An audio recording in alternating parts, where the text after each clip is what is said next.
We've heard our Republican colleagues claim that their solution in the One Big Beautiful bill will somehow make college cheaper for working families.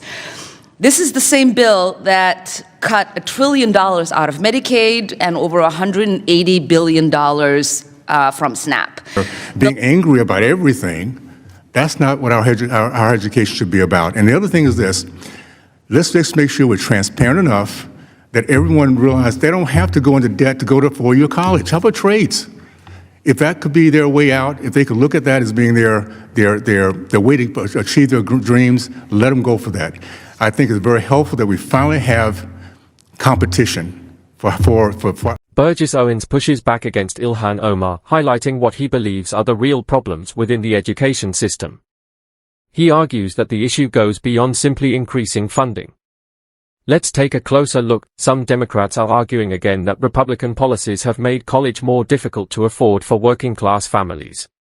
They often reference reductions in programs like Medicaid and SNAP, suggesting these changes will automatically limit access to higher education.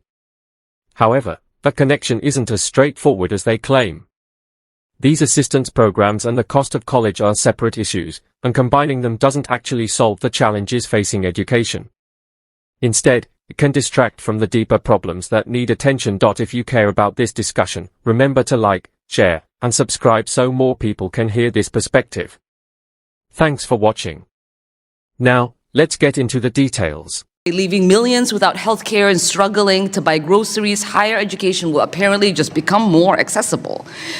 It is no wonder that when the American people finally had the chance to see what was in this hideous bill, it was so unpopular that my Republican counterparts had to rebrand the name. But just because you put working families in the title doesn't mean you are not screwing them over. The reality is there is no amount of sugarcoating that can undo the damage that will be done by this disastrous legislation. I want to start off with just, first of all, agreeing, Ms. Morgan, with your comments about how bad things are. Explosion of tuition, enrollment in which kids come in, they enroll, they quit, they leave with debt they'll never pay off, with job skills they'll never have, and not be able to really build the American dream.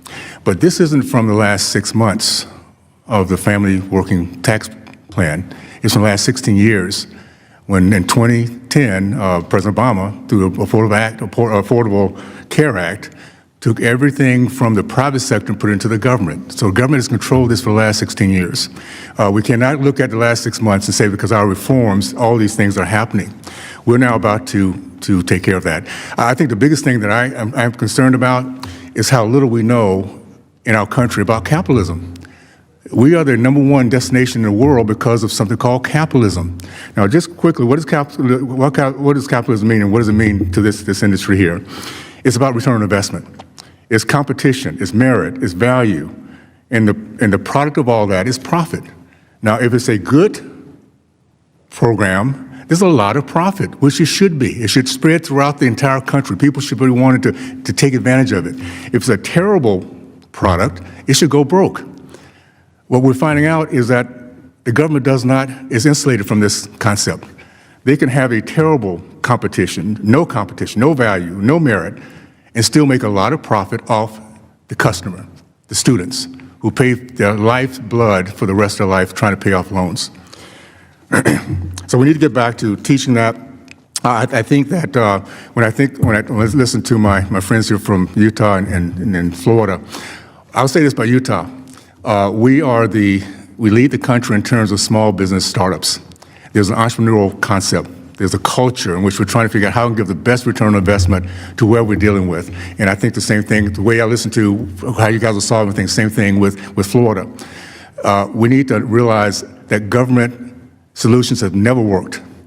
I just came back from Latin America last week.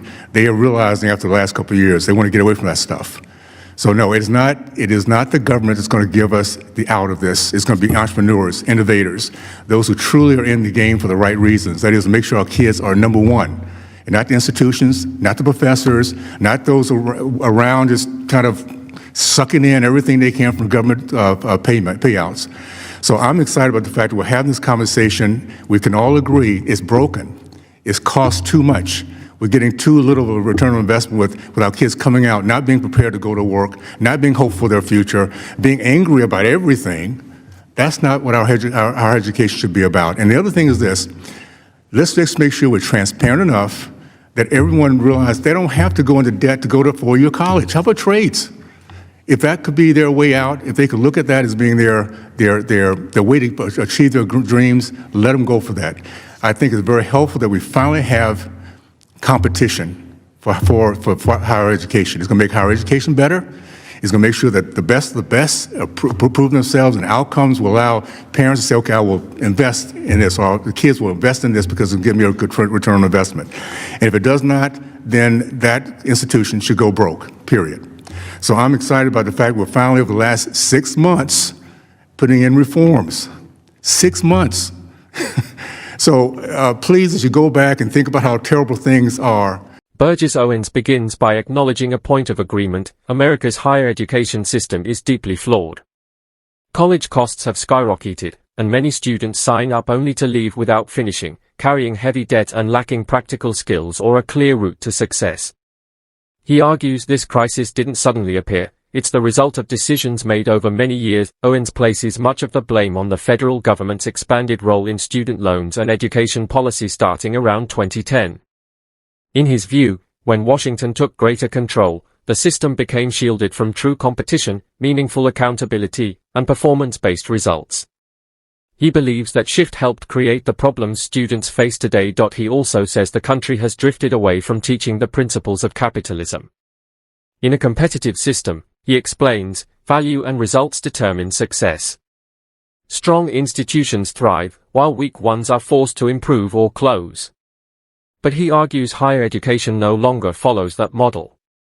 Colleges can raise prices dramatically and still receive steady funding, even if their graduates struggle to find good jobs. According to Owens, this has contributed to growing administrative costs, programs with limited career value, and graduates who feel frustrated and financially trapped. He points to places like Utah and Florida as examples where he believes competition and business-friendly environments encourage better outcomes. He also claims that in other parts of the world, governments have begun stepping back from heavily centralized education models after seeing negative results. Owens emphasizes that a traditional four-year college path isn't the only way to succeed. Skilled trades, technical training, and alternative career paths can also provide stability and opportunity. He argues students should have clear information about outcomes, and schools should be expected to demonstrate real value. In his view, competition and transparency would push institutions to improve, while those that fail to deliver would not continue operating unchanged. Meanwhile, Ilhan Omar and other members of the Democratic Party have connected college affordability to broader social spending, a link Owens disputes. He argues the core issue isn't simply funding levels but how the system is managed and structured. He believes reform should focus on efficiency, accountability, and measurable results rather than expanding bureaucracy. Owens ultimately frames the debate as a difference in philosophy, saying members of the Republican Party prioritize performance and outcomes, while their opponents emphasize broader distribution of resources. Thanks for watching, and stay tuned for more discussions like this.